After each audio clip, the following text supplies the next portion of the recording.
Welcome to Thursday's True and Trivial Talk. I'm sorry, I cut you off. True and Trivial Talk with Matt and McGinty. That's right. He's Matt, and I'll go by McGinty. Yeah. Okay. Hey, this is our 20th episode. I know it's a big deal. 20 episodes we've been doing this. Man. Hard to believe. It's flown by. That is for sure. Today, we are all things Pixar. We are going to spend the whole podcast, The entire thing talking about Disney Pixar, and which includes we're going to be doing some fun explain the film plot badly. Is that what it's called? Explain the premise badly. You're going to be explaining it to me, trying to guess this Pixar movie based on the explanation, and we are going to do a review of the latest Pixar movie, Soul. Have you seen this movie? I have seen it. You slept through it, didn't you? I didn't sleep through it. I fell asleep. You fell asleep because we'll start watching something at 10:30 at night, and we're already tired. But did you go back and watch? Yeah, we finished it. We watched the whole thing through. It's good. It's a good movie. It is good. I dig it. We'll talk more about it later. Yeah, but, we'll get to that. Yeah, you doing good? Man, I'm doing great, man. Tell me about your shirt here. Oh, yeah, I've got a shirt here. In fact, I can't read it because I'm wearing it, and I'm going to get the quote. You want me to wrong. read it for you? Read it for me, bud. What's it say? I want to be so full of Christ that if a mosquito bites me, it flies away singing, "There is power in the blood."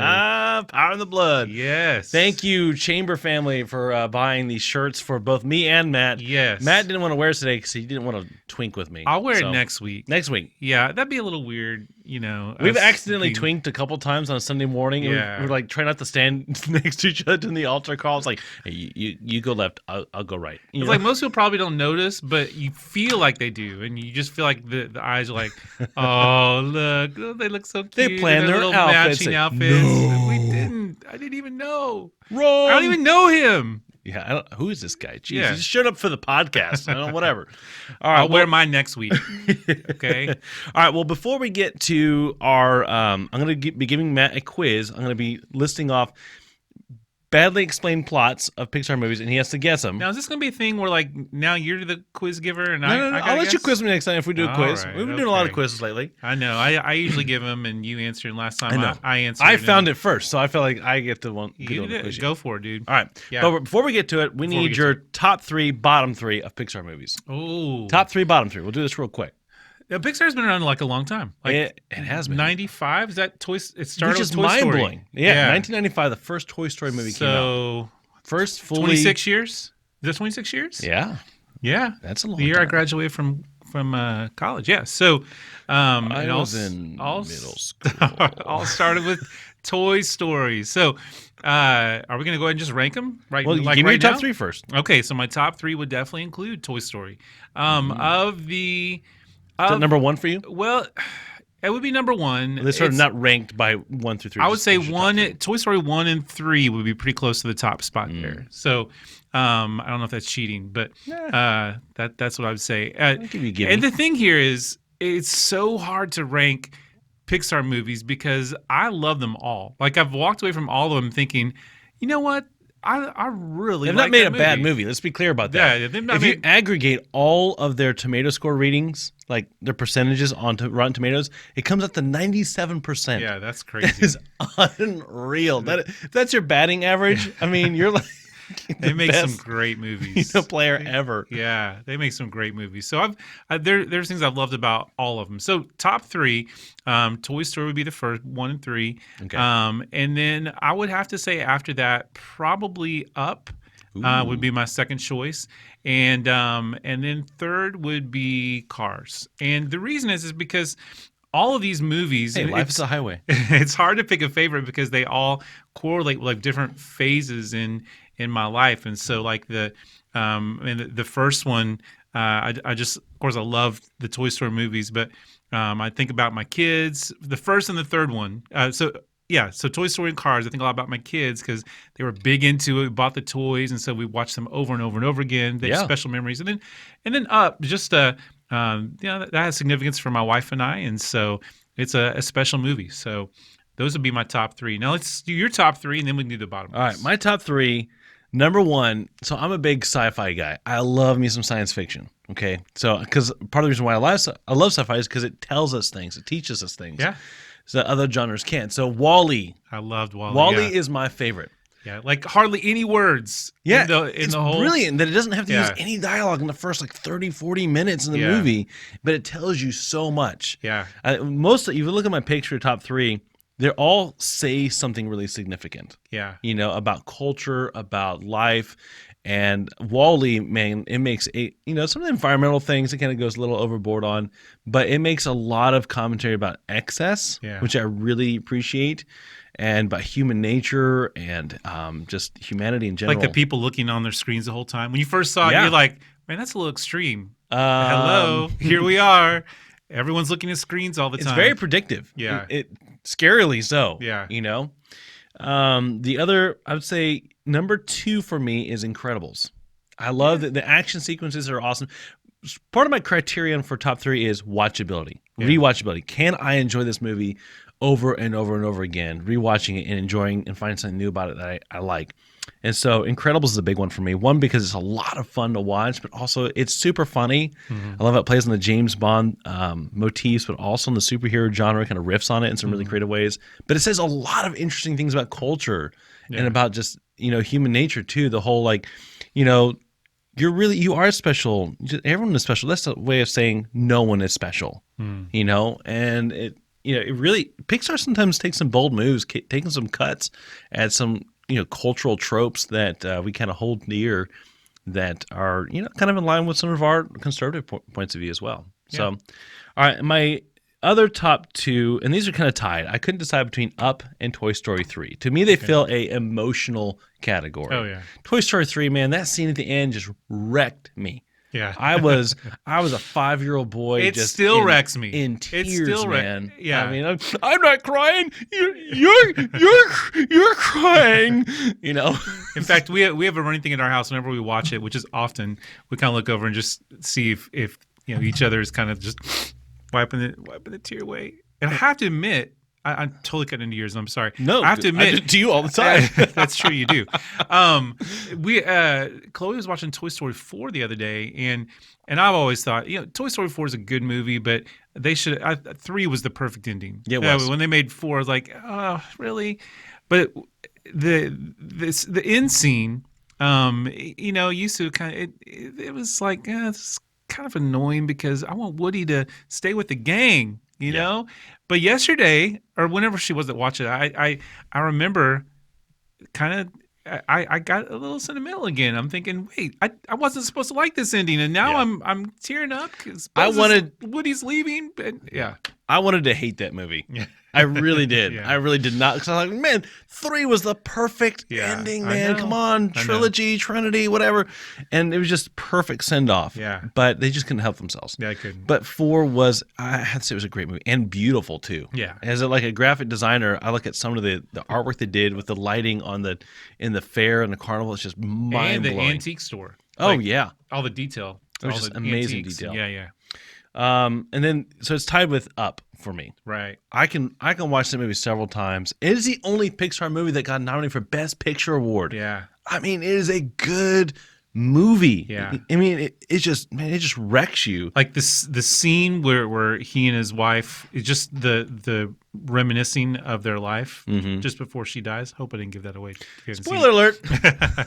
I mean, what is that? Like 3 minutes? But it's just instrumental. But man, that So much character devadevelopment done in just minutes. That in and of itself, you're walking away just going, and then how that part ends, you just it's And the devastating. evolution that character goes on, and here's an elderly person, right? Yeah. But they go through so much character development and character evolution in that story that's just Right. really, really heartwarming. From the stodgy old guy, get off my lawn, kind of Clint Eastwood sort of dude, to, really kind of being a father figure for this little boy who doesn't Right. have a dad. Yeah. It's just really something special. We're emoting quite a bit, aren't we? Emoting, whatever. So, I kind of cheated too. Up and Toy Story 3 sort of fill that Yeah. that top category for emotional impact. All right, bottom 3, man. What's Okay. your 3 least favorite? So, Cars 3 Yeah. would be my least favorite. I just didn't like it. Yeah. You wanted Lightning McQueen to win again. You're like, man, come on, go Lightning. I did. I don't know, man. There was, and even with 2, there were things about 2 I liked, but it's, Cars 1 kind of stands alone, and it was a great movie. And but Disney and Pixar, they I gotta didn't make find Cars 3 very funny they gotta either. make the money. Yeah. Yeah. Cars So 3 wasn't very funny. I appreciated the story. yeah. I know why you don't care for it as much, but I thought it was a cool sort of passing of the torch Yeah. kind of thing. But Yeah. you didn't want the torch passed. Yeah. Not really. So I would say that, and then I would say Finding Dory. I loved Finding Nemo, but I think Dory is a great side character. Didn't want a whole movie built around her. So You didn't want to just keep swimming, did you? Just keep swimming. It's just an annoying character. That's just me, but I'm sorry. That's just me. And then, so on the third one, I had it set, and then I went and found out that it wasn't really a Pixar movie, but Planes. I thought Planes was a Pixar movie. It's set in the the And, Cars world, but it's a Disney film. well, that's what I thought, because it's just a spinoff of Cars. And then Didn't they make a boats too? no, I don't know if they made them both. Did you ever see the X-wing one I sent you? Yeah, That I was saw that. funny. Now, I really liked Planes Fire and Rescue. I don't know if Yeah, you've that seen one was actually pretty but good. We were watching it the other day. But Planes, no, I wasn't a fan. So, You got to try anyway, again. That's not a Pixar movie. Well, that's what I got. Those were the three that I chose, and then Fail. like just before I came, what? It's not a Pixar movie. So Yeah, that's okay. I guess I have 2.5. It's a Disney Toon movie. I'll give you a pass. All right. All right, What my about you, bottom man? three. I'm gonna put Good Dinosaur on there as one of my least favorite ones. No, see, I like that. I like See, it was okay, but the story was not great. The plot was kind of not really well contrived. The characters you didn't care for that much. The interplay between the speechless sort of human and the dinosaur was Yeah. kind of I don't know, strained a bit. But I will say it's probably one of the most beautiful Pixar films. Like Yeah. the landscapes they create is phenomenal. And that's part of the reason why I don't like the movies, because the landscapes are photorealistic, but the characters are cartoony. So it's Okay. really bizarre to me. That's part of the reason why I'm not crazy about. I love Soul, but from an aesthetic point of view, the environment is photorealistic, but the characters are very exaggerated and cartoony. It's sort of a weird juxtaposition of styles, and I know why they do it, but it's almost like they need to back off the detail a little bit Yeah. and try to like embrace a holistic style, kind of like Monsters Inc. a little bit. But it's like they're like, we can do it, so we will do it. Which, by the way, Monsters Inc. almost made my top 3. It almost made my top 3 too. I love that movie. Yeah, it's hard to choose. As a concept movie, it's probably my favorite. Yeah. It's a brilliant concept. Yeah. All right, so Good Dinosaur. Cars 2 is Yeah, on my okay. least favorite. It's a fun movie, but it's just really DUMB. It's kind of like, yeah, well, so Larry the Cable Guy or Mater, he's a great side character. But they give him a lot of to airtime in that movie. to build a movie around him, Yeah, a lot of the movie really revolves around Mater. yeah, And it's fun how they explore their relationship a little bit more. And I love how they riff on the James Bond. yeah, like the motif a whole little thing bit. revolves around Mater. Pretty much, yeah. Yeah, But it's one of the least. I think it's not nothing. There's no emotional impact to it. I can't rewatch it and like find it. I know my kids will love it, but it's just not one of my favorites. So, and Cars is okay to me. I think it's good, but it's not one that I really get super excited about. I think I have toys for just about every one of these movies. Good Dinosaur 2. Yeah, Thank you, McDonald's. yeah, Right. I do have that. All right, my last least favorite. My bottom 3 is Finding Nemo and Dory. Okay. I don't like those movies. I don't. All the characters are annoying to me. Yeah. Even Dory. Like Finding Nemo is a great movie. I can acknowledge that, but most of the characters just annoy me. Like the whole concept is annoying really? to me. Yeah, I just don't care for it. I mean, even like Marlin, like it just bothers me. None of the characters really. I love the seagulls. I love the seagulls and Finding Nemo.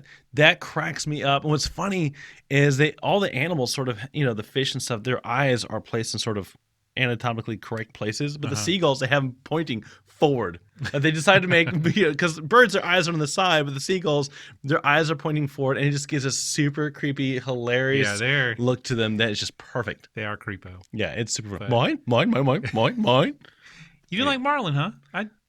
I guess I just connected with it because it's a dad looking for his son. Yeah, way to go there. Yeah, well, Yeah, I get that aspect of it, but I just the characters are too annoying. okay. Yeah. There's some great funny scenes in that movie, though, for sure. Especially the fish changing shapes and stuff. Yeah, Anyway. yeah. All right. Let's get to the quiz, man. You ready? I am. You I sound am. so excited. Well, no, I just got to thinking. I got to thinking, what happened to John Ratzenberger? Because he's like in all the movies up until like recently. He hasn't been in Was he in Soul? I don't know if he was or not. You know what I'm talking about, right? Yeah, totally. Yeah. He's the pig in And yeah, in Toy Story, and he's Mack Truck, oh, and he's in all of them. He's in all of them up until like the last couple He movies. must I have don't done think something of. bad. He must have said I'm something. not sure what made me think of him. He must have said something Oh, I not know what woke. it is because you talked about the fish getting into shape, and that He was the voice. He was for the that, voice doesn't for he? that. Yeah. Totally. All right, you ready? Yeah. All right, Okay. so this is a quiz. I found these Pixar movie plots explained badly, and Matt has to guess what movie they are. I've got 12 of them, depending on our time. Okay. And you've got to guess them. We're trying to go through them as quick as possible. Now, to give it a little bit of explanation, it does not. So we have different animals and inanimate objects that come to life. Toys, cars, fish, and that kind of thing, Yeah. and ants. This just the explanations are all in terms of just he and they. Okay, so it's pretty, pretty vague. So you have to really think hard about this. Okay, I've tried to eliminate the super stretchy Now ones. you didn't do well on this, right? When you took it. I know I did not do great. Okay, No, well, so that doesn't give me a lot of hope. yeah, but okay. some of these I think you should get. They're pretty funny. All right, Okay. you ready for number one? I think so. Okay, celebrity becomes lost in a town full of crazy people. That's Cars. Yeah, well done there. Okay. Okay, I'll give you starting off an easy one. Okay. Arrogant man defends his pride against a fantasizing spaceman, while the whole community escapes a torturer. Toy Story. All right, he's on a roll, man. Okay. You don't even let the audience have a chance to think I'm through it. sorry. Just at least try to pretend like these are hard. I'll See, check. Matt's like he's a Pixar. Okay. Yeah. I'll pause. We need some dramatic pause. Yes. All right, you ready? Here's Yeah. the next one. This one might be a little bit harder. Okay. Ambitious young man pursues dream job by controlling a hopeless yet more privileged fool. What could it be? Hint: it does not give descriptions of disparity of what they are. Read it one more time. Here we go. Ambitious young man pursues dream job by controlling a hopeless yet more privileged fool. Is that Monsters Inc? Nope, it is Ratatouille. Oh. I think the rat wants to be a chef, and he's Okay. controlling the human, right, with his hair. Okay, I got you. All right, here's the next I one. love that one too, by the way. That is a good one. Yeah. Man endangers whole community with annihilation from a higher race before setting out to help them, only to find a circus act. That last part should give you a big hint. Circus act. Come on, what movie has a circus act in it? Oh, man, how am I not thinking about this? A circus act that ends up saving his race from a race of more powerful, higher race of creatures. Yeah, you lost me. Bug's Life. Bug's Life. the Man, higher race of the grasshoppers. I haven't seen that one in a long time. It's like every Pixar movie is good, but it's Okay.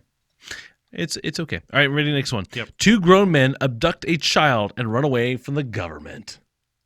Oh, that'd be Monsters Inc. Yeah, good job. Okay. I love how these descriptions break it down. When you remove all the sort of extraneous sort of aesthetic elements of it and the characters and what they're made of, it They're not really men, they're sounds monsters. strange. Yeah. Two grown men abduct a child. All right.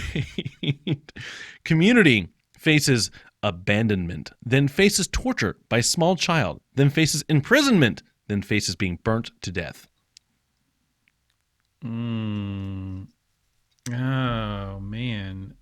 Faces abandonment, then faces torture by small child, then faces imprisonment, then faces being burnt to death. That's not Toy Story. I'm thinking of Sid.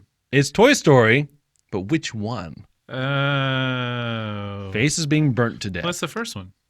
It's the third one. The third one? Yeah, because they get captured, imprisoned. Think about how they're like, Oh. they go they're to the imprisoned in daycare and everything. I guess He wasn't going to be burnt to death. Sid imprisoned them in the first one, and he had the magnifying glass, and he's burning The their thing face. with the end of Toy Story 3, they're about to be going to the trash burner thing. Okay. The whole community. It could have been either, but It's okay. okay. All right. Next one. Okay. Lonely man spends his time cleaning before stalking a woman way out of his league. This one I struggle with a little bit.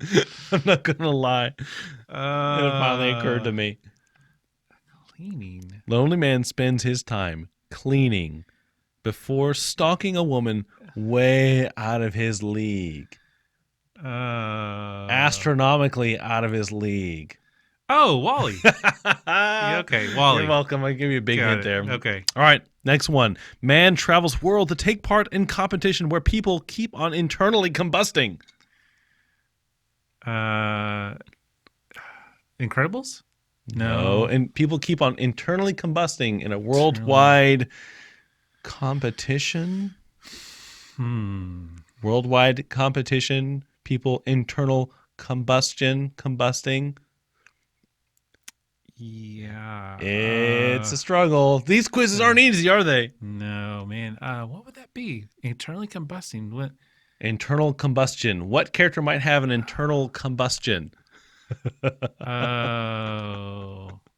Yeah, I mean, I don't know. Cars too, man. They're cars. Internal Oh. combustion. Okay. They spontaneously combust when they get blown up from using the Oh all yeah, in all. Cars too. Yeah, yeah, yeah. Come on, Okay. that was one of your favorites.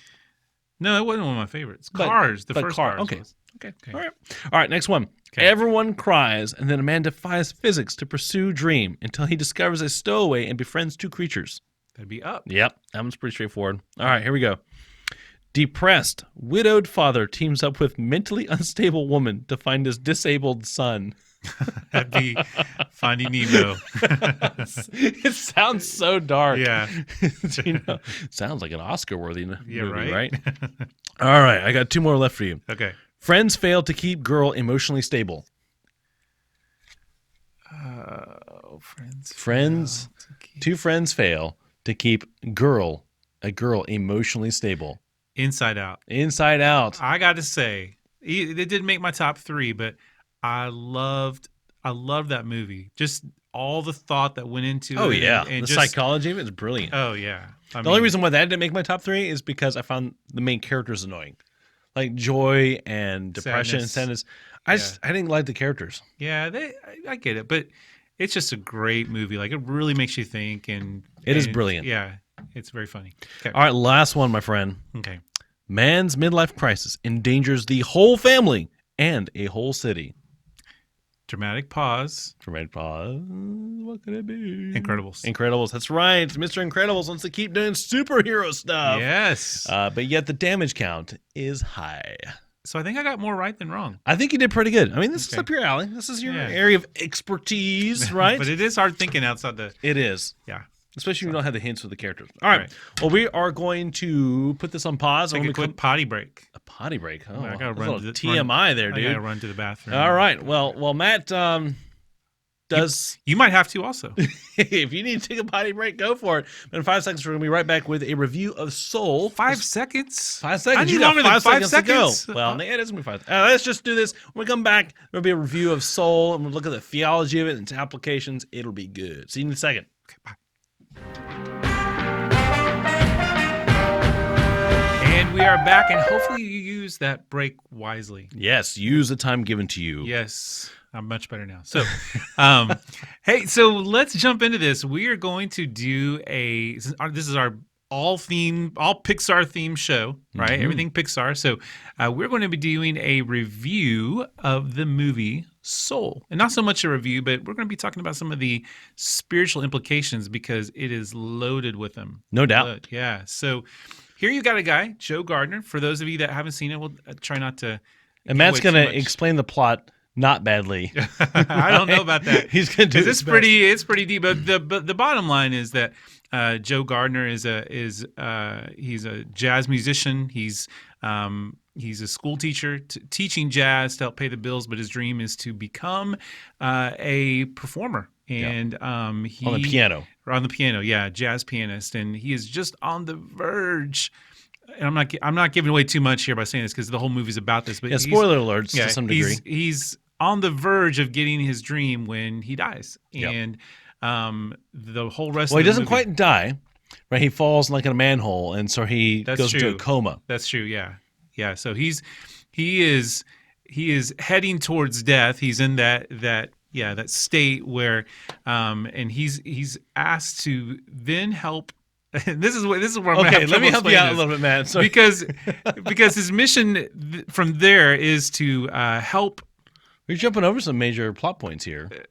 So the Okay. premise is that he is about to go to the great beyond, right? Like he's Right. about to go to the afterlife. He's like, no, I'm not ready for this yet. I Yes. still have this concert to play. Right. I need to get back to my body. And so Right. he like falls off the conveyor belt to go to the great beyond and falls back into the great before, which is like this area they've come up with where there's souls being developed, which those souls are then assigned to like a baby when it's born. Right. And, that's a interesting theological Yeah, implication too. right. There, we'll touch on that a little bit. So that's where he meets 22, who Yep. is the so Joe doesn't want to die, and Soul 22, yeah, Soul 22 doesn't want to live. Yeah. So That's a good way of putting it. 22 is content to stay in that nether region, to never actually live a human life, and Joe is assigned to be the mentor to 22 when 22 doesn't want it. And the concept is there that each soul has what they call a spark. Yeah. Like the one thing that they're really, really good at, or something really they're going to be passionate about. Whereas 22 is like, meh, I don't have anything I'm really passionate about. I don't care about anything. I just want to be here and like just Be comfortable. be annoying. Yeah, be comfortable. Right. And so all these different figures throughout history have been assigned, have once they've died, have been assigned to 22 to help 22 be ready for life. And like 22's annoyed all of them. Yeah, like Gandhi has failed, Mother Teresa's failed. They tried and they couldn't do it. So see, I explained it badly. So hilarity, and then hilarity sort of ensues. Yeah. So the whole rest of the movie is about that journey where they both realize that they can help each other here, Yeah. and it's 22 learns that life is worth dying for. yeah, That it's beautiful, and part of the reason why it's beautiful is that it's limited. And Joe kind of realizes some things about himself and about life. purpose. Yeah, right. So And that's we're not giving away the ending. we will not give away the ending. Yeah. What did you like about the movie? Well, number one, I love jazz music. No doubt. Yeah, so that was fun, but I really a lot of it. I mean, I didn't like some of the spiritual. So start with what you like. Okay, so I loved the jazz, and I loved the message of the movie about passion versus purpose, and how so much of the time we think that what we're passionate about is our life's purpose, and the movie kind of helped to separate those two, to help you realize that you can be passionate about something, but your purpose is much bigger than just what you like to do or love to do. It's a very anti-Disney film. Yeah. Do you think most Disney films are sort of just be who you are? There's sort of Follow your heart. expressive individualism. Yeah. Like you'll hear this sometimes. Expressive individualism. This idea of follow your heart. Just be who you are. Be you. Do what you love to do. Right. Make your life around what you care about, and sort of wrap it around that. And then you will find contentment. Yeah. And it's just not true. No. And that's kind of that Joe has made being a jazz musician an idol, essentially. Well, where everything else in life is just kind of mundane, and the journey of the movie helps him to realize that some of those mundane things we take for granted. I mean, there's a scene where he's focused on the taste of pizza or the breeze blowing the leaves off in the fall. And of course, Pixar, just the way they do it, it's now I want amazing. Pizza. Thank you very much. And now so does our audience as well. But you don't want fall. We got plenty of fall around. We got fall again because the freeze happened, and all the leaves got crunchy. Everywhere. Yep. So it's beautiful in that it really helps you to take the small things in life and go, man, even those things that we take for granted, they're important and they're special. They matter. So. I did like the questions that are proposed about purpose versus passion, how your passion can become an idol, and if it can turn into an obsession. Yeah. One of the things they address in the movie is this place, I think they call it the zone, or the sort of this astral plane, a space between the spiritual world and the physical world, where people kind of get stuck, where their passions have become obsessive, when they sort of become disconnected from life because they're not aware of what they're doing. They're just so into what they're doing. A person who's always on the phone, always making work their life or what have you, where they're not really connecting with life and what's around them, just immersed in and obsessed with their purpose that it's kind of taken over their lives. So I think that was a pretty interesting observation. It makes a lot of theological implications. Yeah. They were very careful to make sure that souls were basically assigned at birth. Right. right? And not conception, because that could get awkward. Yeah. But the idea that there's this sort of assigning of souls beforehand is a little strange, or that you're developed and then sort of your memory is wiped, or who gets to go to the great beyond? It's just everybody, Right. right? It's sort of the Yeah. Oprah Winfrey of afterlife theology Well, no basis in scripture. I mean, at all. where never in scripture do we see that, there's that kind of stuff going on to prepare us for life, where we're told that, life begins, of course, at conception. And then, as far as our souls being developed or fully developed at that point, I mean, yeah, it takes some liberties. Sure, it's going to be creative, Yeah. but I really did like its commentary on purpose. In fact, I want to read you this quote from the director. Yeah. It says this. So this is from Christianity Today. I'm quoting from it. It says, after completing the popular Pixar film Inside Out, this is talking about the director. His name is, I think, Pete Docter. Pete Docter. That's right. Yeah.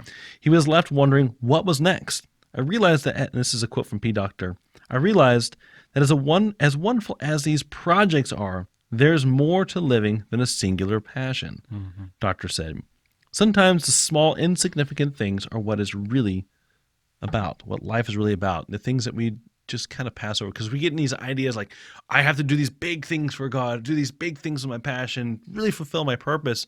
We can idolize it, I think, too much. In fact, the movie sort of starts off with Joe Gardner teaching his band class, and he's not into it. Yeah. He's not into it. He's like, oh, these kids are awful, blah, blah, blah. And he's got one student that's like a prodigy, and it comes out later in the film. And he starts to realize, man, investing in people's lives and making a difference in people's lives, that's what really matters. Yeah. And you can do that whether you're a famous musician or, something as a mundane task. I mean, he was a school teacher, and Yeah. I'm not saying school teachers is a mundane task. I mean, huge opportunity, but finding that purpose in whatever it is. I mean, we're supposed to be about investing in people, and when he finally realizes that and realizes the impact he's made on that student, that kind of just that kind of triggers something in him where he realizes that, oh, I'm making a difference. So, hi, how you doing? Yeah, doing good. It is a good reminder. I think if we're not careful, we need to notice that our culture is very obsessed with purpose. Yeah. You think about someone who's just graduated college and they go to a job and like, okay, after 6 months I should be climbing the ladder, right? Yeah. It's like, no, just put your nose to the grindstone. Work that 9-to-5 job may not be very fulfilling, Yeah. but your job. It's easy for me to say because we're pastors. Mm-hmm. The idea of being a pastor is very fulfilling. Yeah, but if we're not careful, we can make our identity wrapped up in doing the things of God instead of our identity based on God, Yeah. who God has said we are and what we are to Him. And it's super easy to make the things you do become your identity. In fact, Or looking towards the future. Like if you're thinking, I'm doing this so that one day, and for Yeah. Joe, is that one day I'm going to be that jazz musician. And so we're instead of living. being present. Yeah, exactly. So you're living in the future and you're not in the present, where God has a purpose for you today in the job that you're in or the job that you're not in. Yeah. And glorifying Him regardless of where you're at. So Here's ahead. another quote from the article. And this is actually the article quoting an author called Cleo Wade. He recently said in the Message of Soul, he's encouraging anyone susceptible to the subtle idolatry to let go of trying to identify yourself by one idea or goal. Instead, commit yourself to bringing purpose and passion into each conversation, workspace, and home space you're a part of. And this sort of evokes the whole idea of do everything to the glory of God. Yeah. Well, and that is the purpose. Right. As believers, well, and for all of humanity, we are created by God in His image to give Him glory. And Yeah. so as Christians, we've discovered that, we know that, and so that is our purpose. So bringing purpose to every conversation. Well, that big question of what is my purpose in life? Well, your purpose in life is to glorify God, regardless of whether you're That's it. whether you're a 5-year-old or a 85-year-old. And the question is, how has God equipped you to do that uniquely and really falling in grain with what He has designed you to do? And that's where passion and gifting comes. But They're useful tools. tools, Right. They're tools. But the purpose is and that's where Come on, Matt, just follow your heart. You're so heartless. that's where the movie, of course, because it's not, it's not focused on God and his creation and his purpose for us. I mean, that's where the movie misses the mark because, it's kind of left out there to figuring out what that purpose is. And I want to kind of leave with this quote. We can talk about it a little bit more too. We stress about what we are born to do. Right, that's one of the quotes that Joe Garden says, I was born to play jazz. That's what I was born to do, right? So he makes his passion sort of his obsession and misses out on the rest of the things. So we stress about what we're born to do instead of what Christ has called us to be. Yeah. Right? You've heard the cliche saying, we're not human doings, we're human beings. Mm-hmm. What has God called you to be? And it doesn't be grandiose. He's called you to be faithful in the little things, the big things, everyday things. Be present with your family. Be present with your workers, people that you share a lot of life with, and just being mindful of the conversations you have and how you can make a difference in people's lives. How can I bring God glory in filling out this form, for work that is super boring?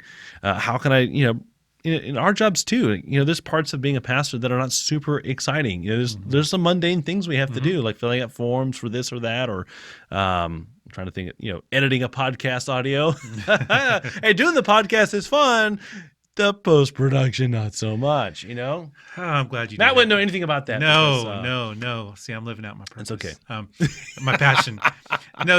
But you said it, that when Joe says, this is what I was born to do. Well, really? I mean, because what happens? It's pretty presumptive too. Yeah. Well, what happens when you can't do that anymore? True. What happens if you're a jazz musician, and what happens when you're a piano player, but when arthritis starts to creep in your fingers, or an injury happens if you're destined to play sports. So at that point, are you any less of a human being? Because now you can't do the things that you thought you were born to do. And that's where if we base our purpose in the things that we do rather than who we are as God's children and creation, then we will fall short every time, and we will wonder and we'll struggle. Amen to that. And I know a lot of people, and this is kind of, I want to use this as an example. For a lot of guys out there who work 9-to-5 jobs, a lot of your jobs, you don't care about your jobs. Can you just be honest? Yeah. You're like, I don't even like my job. Sometimes I even hate my job. But I do my job because I want to take care of my family. Mm-hmm. And that's where their passion is. They say, and I know, and it's harder and harder to have this perspective, and a lot of people want to make their job their passion, and it can be a drudgery at times, and I get that. To some extent, you kind of like some of the things that you do. Yeah. But I really just want to commend those of you who put your nose to the grindstone, do jobs you don't care about because you care about the people you love. Well, sure. And because you provide a service. And it may not always feel like that, but most jobs have a goal where they provide a service for people. Yeah. And focusing on that and thinking that, okay, yes, this is mundane. I don't really get to see the fruits of my labor, but knowing that somehow, some way, what I'm doing is going to help someone with a service that they need or want. Mm-hmm. That's significant. In fact, Mike Rowe, the Dirty Jobs guy. Yeah, I've listened to some interviews and stuff with him. He's really just fascinating guy. He doesn't come across this way, but he's just brilliant. He really is. He is. And he said, I was doing this interview once with this guy who started his own. I'm trying to think with they pump out sewers, and he had a company. Yeah, septic company. Yeah. So he had a company full of fleets of these trucks that pumped out people's sewers. This septic company basically. And he's talking to the guy. It's like, how do you get into a business like this? He's like, I don't know. I just met a need, started doing it. All of a sudden I realized I started this huge company that I was just really passionate about other people's poop. It's like, and I think he used maybe a different word. But it's a service. But right, like the guy didn't start off thinking, man, I want to go into the septic tank business. But after developing and pouring himself into it, and really, he realized he was providing a service. Himself into it, but yeah. This conversation is going to digress quickly, but it's in Dirty Jobs. But the guy found a passion for doing what he was doing because he recognized, one, that he was putting food on the table for his family, but also it provided a service that was desperately needed. Yeah. Sure. And so life can surprise you. It really can. Yep. And when I graduated college with a youth ministry degree, I thought, okay, youth ministry is what I'm going to do. When I was in youth ministry, I kind of made fun of people in the education degrees, like, how y'all work so hard. I take classes on how to play games, Not all the classes that way. But, then I became a teacher, and I never saw myself as a teacher in the education world. Never saw that, but I loved it. I loved, teaching God's word to middle schoolers. And it was a jam getting to do that for 5 years. And so, I guess just we need to be open-minded. God Sure. may call you to something different. Yeah. And not to be too presumptive to that, I think is important. Yeah. Well, and it goes back to that. I was born to do this. Well, again, God can change your passions. He can change those things in your life. So be open to that. So when you're living for your purpose, which is as a child of God, giving God glory, then allow him to use those passions, but also be, like Daniel said, open to allowing him to change those passions or to move you in a different direction that maybe you would have never thought that you would do. True. So. Well, Matt, did you pray last time or did I pray? I can't remember. I should remember these kinds of things. So I get to pray. You get to pray. I get to pray. Well, let's go before the Lord in prayer, and we'll wrap this thing up. And go watch Soul if you haven't watched. Yeah, for sure. It's a good movie. Recommended. Yep. Dear Father, we thank you that you have given us a connection to you, and that you put us on this planet not for ourselves, but for a purpose. And that purpose is to glorify you. Lord, we thank you that you have given us direction. You have shown us how to live a meaningful life. Lord, we want to confess to you right now that sometimes we have taken the reins of what that looks like. We have made ourselves the captain of our happiness, so to speak. God, we want to put you in the driver's seat and allow you to direct us and call us to what is most meaningful in this life. And we want to trust you with that. You made us after all. You know what our sparks are. You know what our passions are and abilities. So God, we want to submit to you and allow you to direct and inspire us. Help us to be aware of those who are around us, how we can minister to them, how we can bless them, how we can direct them towards you. God, we need you to be present in our daily lives. Help us to stay connected to you through your word, through prayer, through going to church. God, we're not always great about these things, but we know that through these spiritual disciplines, we establish a stronger connection to you and that you move in us and open our eyes up to the world that desperately needs you. So we pray this all in your holy name. Amen. Amen. That's good. It was a good prayer.